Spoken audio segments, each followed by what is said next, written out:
আজকে ইমার্জেন্সি ভাবে এই ভিডিওটা করা, আজকেই পাবলিশ হবে। আপনারা মোটামুটি সবাই কোরবানির পশু হাটে যান এবং কোরবানির পশু হাটে গিয়ে আপনাদের পছন্দের কোরবানির পশুটা কিনে আনেন।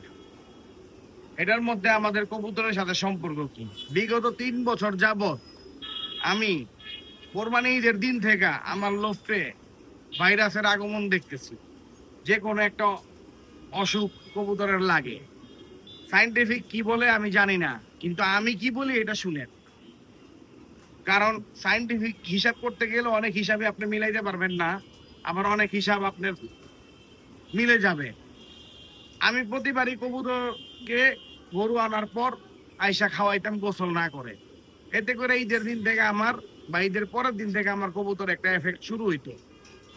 তো এটা এড়ার জন্য এটা এড়ানোর জন্য কয়েক দফা আমি বাংলাদেশি ভেটেরিনারি চিকিৎসকদের সাথে কথা বলছি।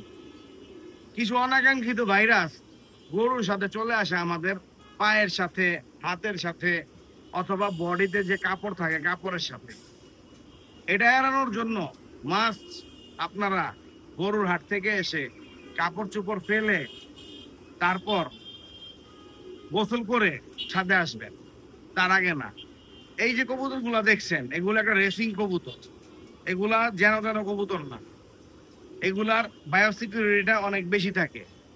আপনারা কে কয়জন বাইরের লফটে দেখছেন জানি না, কিন্তু আমি নিজে বাইরের লফটে গেছি এবং দেখছি প্রতিটা মানুষকে তারা বাইরের দেশে সম্পূর্ণ স্যানিটাইজ করে। যে গাড়িটা ঢুকে তাদের লফটে, গাড়িটাকে স্যানিটাইজ করে, তারপর তারা লফটে ঢুকায়। সেরকম আপনারা একটা হাট, 12 জাতের মানুষ, 12 জায়গার গরু, 12 ধরনের জীবাণু এটার মধ্যে থাকে। ওইখান থেকে মোটামুটি আসার পর আপনি নিশ্চিত হবেন যে 100% আপনি বায়োসিকিউরিটির মধ্যে আসছেন। এরপরে লফটে ঢুকবেন। এর আগে কোনো ক্রমে আপনি আপনার বাড়ির কাজের লোক, বাড়ির কোনো লোক, ছোট বাচ্চা, আপনার ভাই, আপনার পার্টনার, কাউকে ছাদে উঠতে দিবেন না।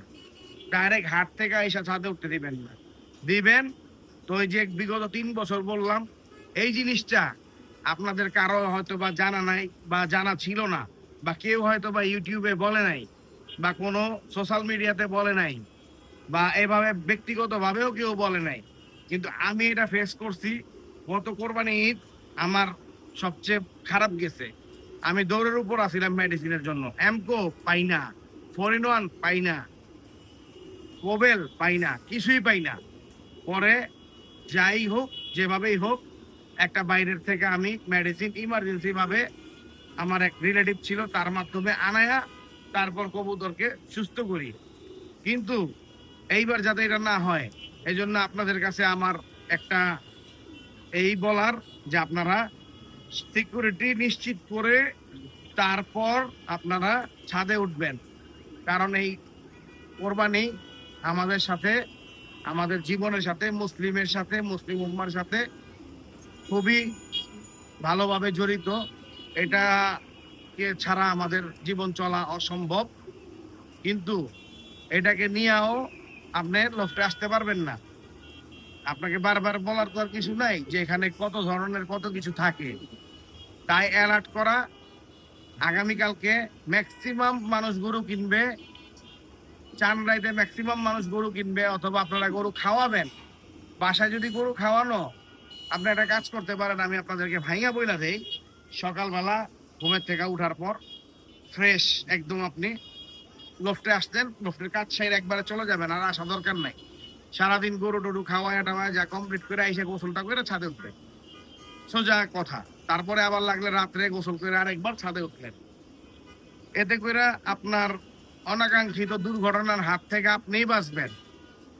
আমি ভিডিও করবো না বলছিলাম, কিন্তু কিছু কিছু টিপস আসলে কেন জানি মনে হয় আমি যদি না দিই আপনাদেরকে, আমার কাছে মনে হয় যে আমার মনে হজম হয় না জিনিসটা। এই ধরনের ব্যাপার হয়ে দাঁড়াইছে। তো এখন এই ব্যাপারে মিনাজ কিছু বলবে, কারণ মিনাজও গত বছর আমার সাথে ফেস করছে প্রবলেমটা।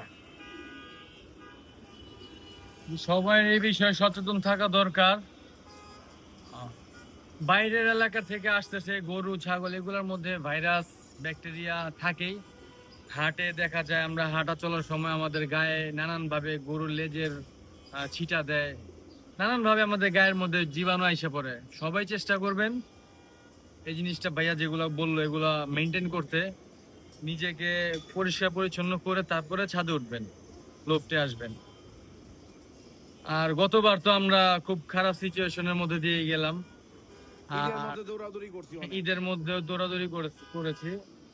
আর ওই সময় খুব সম্ভবত ওই যে অর্ণব, ওদেরও মনে হয় একটা ডিজাস্টার গেছিল, হ্যাঁ হ্যাঁ, অর্ণবের পেটস।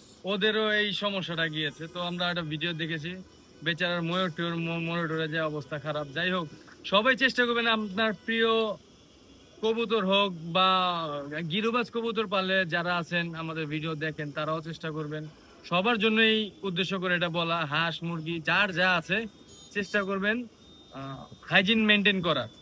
এই তো আপনার ভালোর জন্য এটা বলা, আপনার ভালো আপনারা নিজেরা মেনটেন করে নেবেন। ধন্যবাদ সবাইকে, আসসালামু আলাইকুম। দেখেন কি জাম লাগছে, এভাবে কি গরু কিনা যায়? গরু কোথায়? ও ট্রাকের উপরে গরু আসছে, দেখছেন? আজকেই শুট করলাম, একটু পরে আপলোড করবো ইনশাল্লাহ।